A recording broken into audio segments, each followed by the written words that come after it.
Hi, my name is Mark Williamson. I run a company called Wildchild Photography and we specialise in natural, outdoor, candid photography.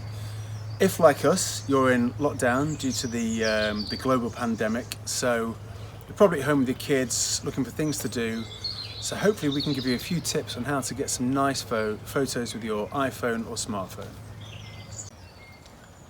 We're at home, we're recording this, it's a really nice evening, middle of April, and I've got my two little angels here going to come and assist us. And I'm going to show you how to take some photos of these guys, and then hopefully you can apply this to your own children at home.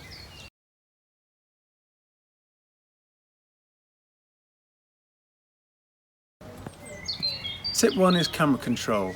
As one great photographer said, and I can't remember who it was who said it, the best camera you've got is the one in your hand at the time. And 9 times out of 10, it's a smartphone. I've got an iPhone 8, it's not state of the art, it's a few years old, but it's in my pocket and you get some great results. So hopefully we'll teach you how to get some great results with your phones. So the first element of control is when you go to camera mode, make sure you click photo. You're clicking the right application so you're not videoing or doing a time lapse. When you go into photo, you'll see that the camera finds a square. Tap that square, tap where you want it to focus, and the square will illustrate where the camera's focusing. You'll also see a sunshine icon. If you click the sunshine icon down or up, it changes the exposure. I always shoot slightly dark and I can make it lighter in the end edit. And then click. The next thing I'm going to tell you about is burst mode. And the reason I use burst mode, especially when we're photographing activity, is because you'll get a sequence of images and then you can select your best one.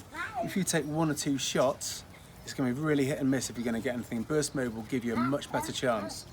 Now we're going to illustrate how burst mode works. So press and hold the button as your subjects do something active. Okay guys, go! Charge!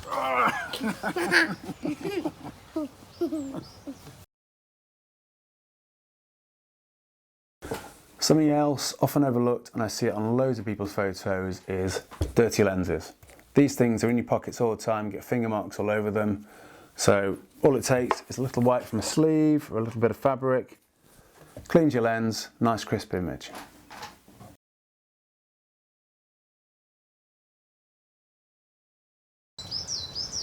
The next tip is composition. We all know how to shoot in portrait and landscape formats.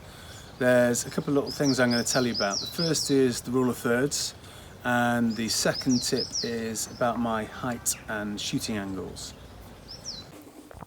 The next image is a good example of the rule of thirds composition, and you can see I've shot it in portrait format, and the horizon level is the bottom third of the section, bottom third of the image, and the skyline falls in the top 2/3 of the image.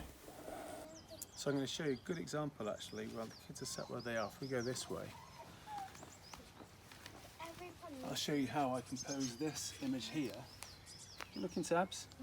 Every pun you see, plastic underneath. See how I drop then the bottom third of the image, and I've got the space on the top 2/3 of the image.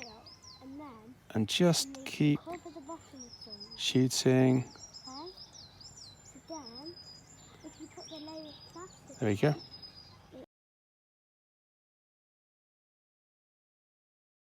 This is another image. This is Bertie and Tabitha sat at the window. I don't actually know what they were doing. I just saw them there. Fortunately, again, good example. The phone was in my pocket or nearby. Grabbed it, picked it up, and grabbed a couple of shots of them. It probably took half a dozen just to get the image I wanted. I maybe darkened it down a bit in camera. Didn't let the camera pick the exposure for me. I dictated the exposure. Selected my angle, composition. Don't rush it. Take some images, waste some photos, edit the ones you don't want, keep the ones you do want. So the next thing to discuss is the height and angle that we shoot at. Normally, we're stood upright and we see everything at standing height. If you take your photo at this height, it looks like this. Average. If you come down to the child's level, sometimes it can be a mix of purple and blue. That's there. A mix. You get something like this. but some of them are more like pepper.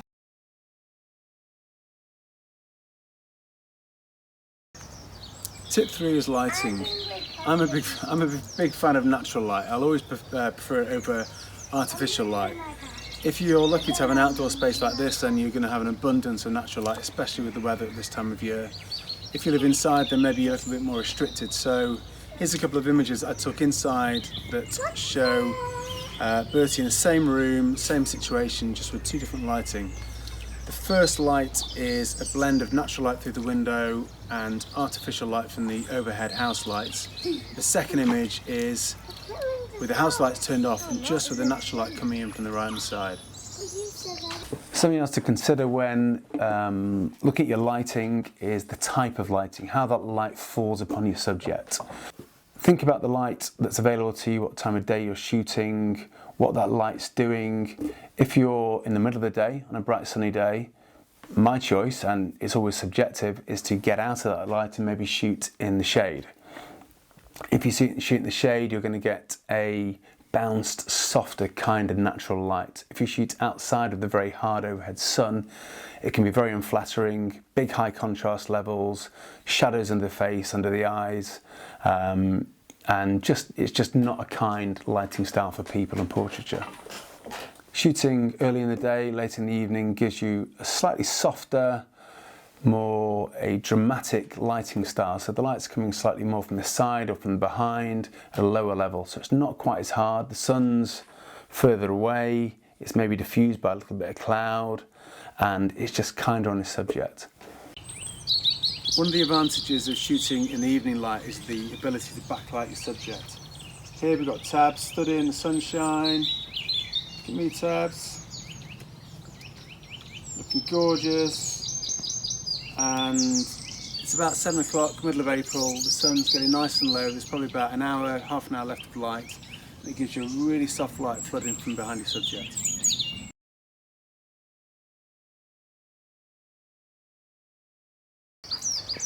Something else to consider is what you're going to put the kids in. Don't let them wear, well, you can let them wear what they want, but try and style the outfit slightly. So if you want to go for a walk and get some nice photos, maybe colour coordinate what they're going to wear, try and avoid big logos, bright colours, garish patterns. Just something a little more natural and subtle will always get better results.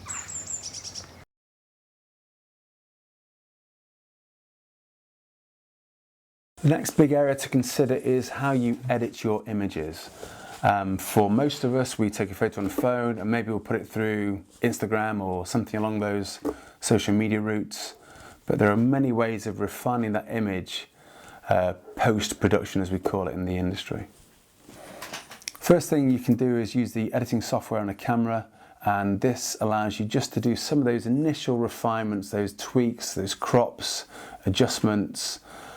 My first advice if you're going to do that is to duplicate your image, so when you edit it, you don't edit over your original, and if you don't like that result, you can then go back and duplicate your original again and keep working until you've got something you like without damaging or affecting that original image. So thank you for listening. I hope you found this of interest. Please give me any questions in the comments. Let me know if this has been of help or of interest to you. Stay safe, stay at home, and a big thank you to all those people out there who are helping us get through this together. Take care. Bye-bye.